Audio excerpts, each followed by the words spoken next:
Sabay-sabay natin alamin ang mga kaganapan na nangyayari sa ating bansa.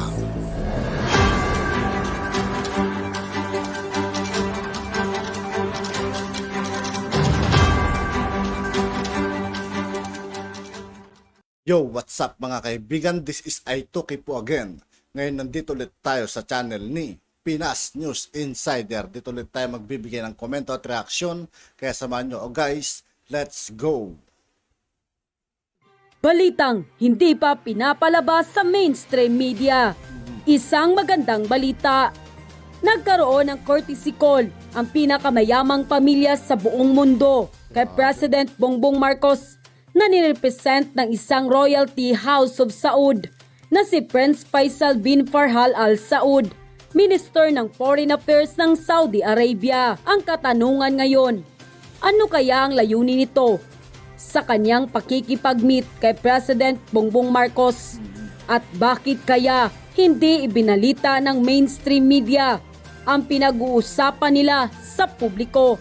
Pero bago ang lahat, kung bago ka pa lamang sa amin, Sa lahat ng hindi pa nakasubscribe mga kaibigan kay Pinas News Insider, mag-subscribe na po tayo at huwag nyo rin pong kalimutan mag-subscribe dito sa aking channel. Please huwag kalimutang mag-subscribe at i-click ang notification bell para mas maging updated pa kayo lalo sa lahat pa ng bagong video na i-upload namin. At ito na nga mga kababayan, ang House of Saud o Al Saud ay isang dynastic name na binubuo ng salitang Al, meaning family of or house of, at dinudugtong ang personal name ng isang pamilya o ancestor. Sa case ng Al Saud, ang ancestor nila ay si Saud Aid bin Muhammad. Aid bin Mukrin ang tatay ng ika-18th century founder ng Muhammad bin Saud, ang ruling royal family ng Saudi Arabia. Ang iba ay may statement ang kanilang kayamanan na nasa network daw na 1.4 trillion US dollars o hanggang sa 1.5 trillion US dollar.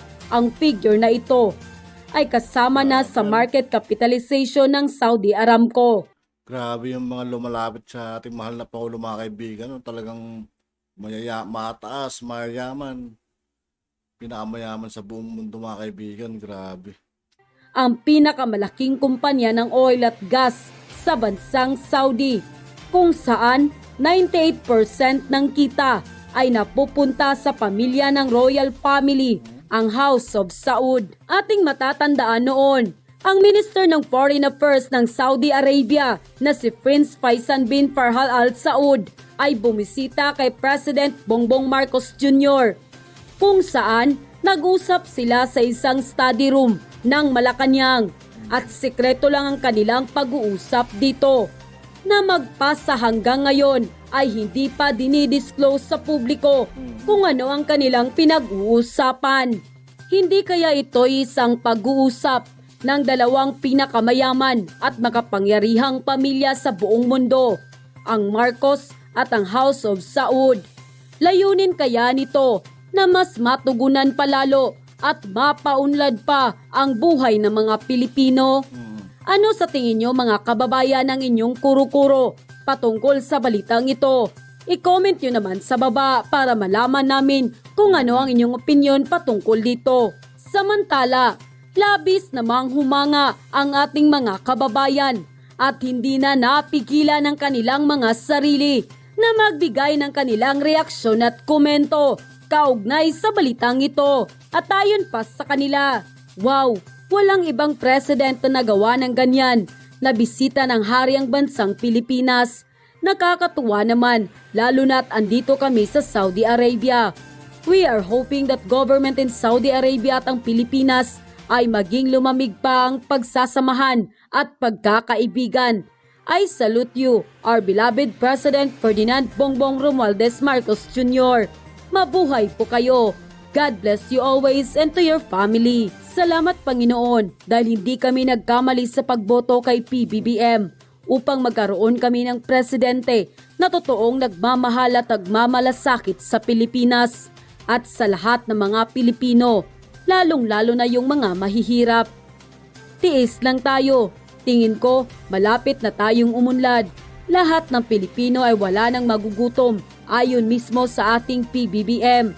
Salamat Panginoong Diyos na makapangyarihan sa tulong na ipinagkaloob ninyo ang aming Pangulong PBM.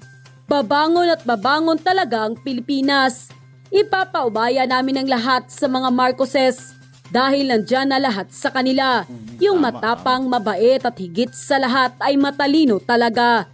Siya na ang bahala sa lahat. Ito na ang umpisa ng pagunlad ng ating bansa. Sa pamumuno ni PBBF Sara, magkaisa na tayo. Maganda ang layunin ng ating Pangulo ng ating bansa.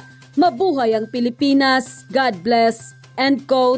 Kahapon ay idinaos natin ang kauna-unahang konsyerto sa palasyo. Maraming salamat sa lahat ng nagparating ng suporta dahil ito ay para sa ating mga magtatanghal at para sa ating mga sundalo o sandatahang lakas. Masaya kami na maibida ang ating mga tinatawag na undiscovered local artists. At napakasimple lang naman ang aming mensahe. Wala na pong esensyal o non-essential na trabaho ngayon. Lahat po ng hanap buhay ay kasama sa ating tuloy-tuloy na pagbabangon. Walang maiiwan, lalo na ang creative industry.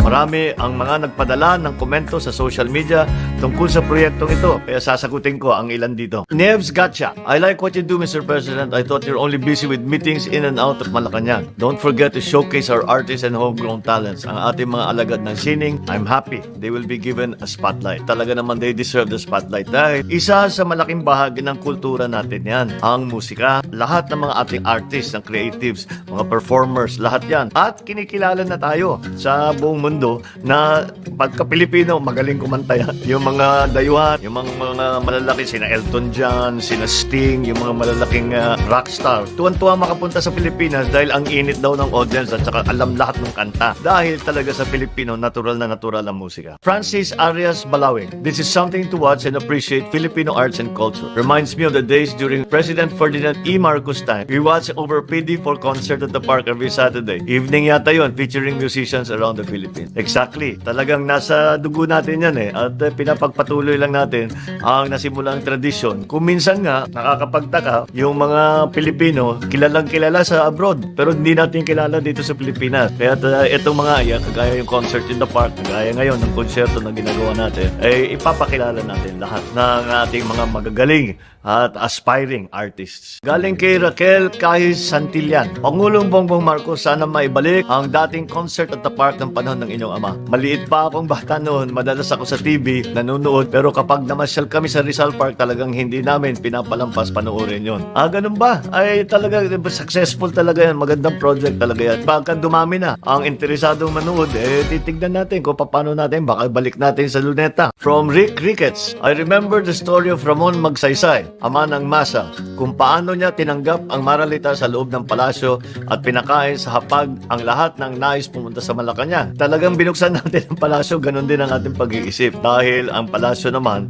ay walang may-ari nito kung hindi ang taong bayan. It is the palace of the people, it's not the palace of the president. Bukas talaga dapat ang palasyo dahil mahalaga na makita naman ng taong bayan na ang ito ay pag-aari ng bansa at hindi pag-aari kahit sinong tao. From Rebs Rumbawa de la Cruz, Lola Meldy and Lolo Andy loves music. Aba, kilala ito, ilan lang tumatawag sa father ko ng Andy. They like listening to musicians play the harp and the piano. If I am not mistaken, Lola Meldy was good in playing the harp. I remember there was a big harp and grand piano at the guest house, Auntie Irene's guest house, in my hometown of Sarat, Ilocos Norte. Mother ko lalo, ay hindi siya tumutugtog ng harp. Ang tinutugtog niya piano at saka kumakanta siya. Pero siya talaga ang influence sa amin kasi nung lumalaki kami, basta sa bahay, laging may music dahil sa mother ko. Lagi kang pinapakanta, matuto kayong tumugtog ng instrumento. Ang talagang hilig sa music namin lahat, galing sa mother ko. Mahilig po ba sa musika ang father nyo? Oo. Ang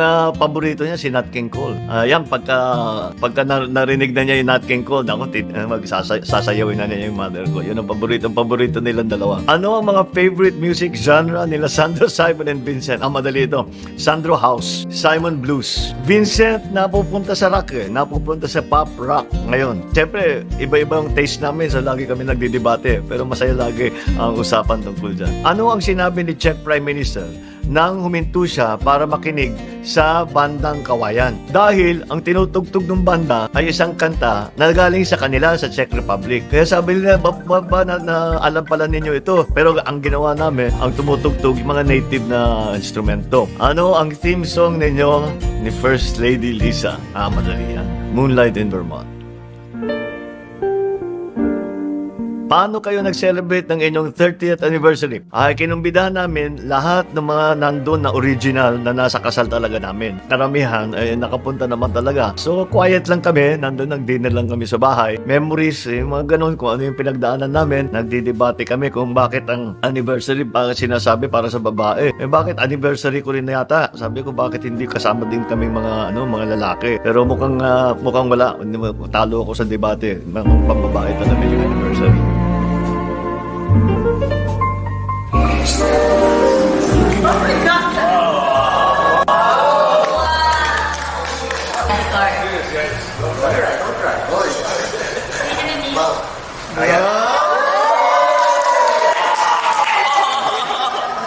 Kinikilig ako mga kaibigan.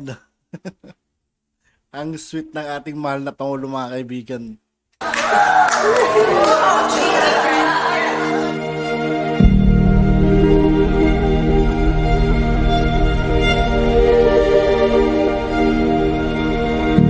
Ang musika ay lengguwahe ng nagbubuklod ng sangkatauhan. Magkaiba man ang lahi na pinanggalingan, ito ay nagbibigay inspirasyon at pagkakakilanlan. Pumupukaw sa ating damdamin, makabayan, pinukulayan ang buhay ng mga nag-iibigan o kakabal ng anumang ating pinagdadaanan. Muli, mahalin natin ang ating kultura at sining at saludo po tayo sa talentong Pilipino. Sama-sama tayong umawit tungo sa isang bagong Pilipinas. At yun na nga mga At yun nga po mga kaibigan, dito po nagtatapos ang ating reaction video.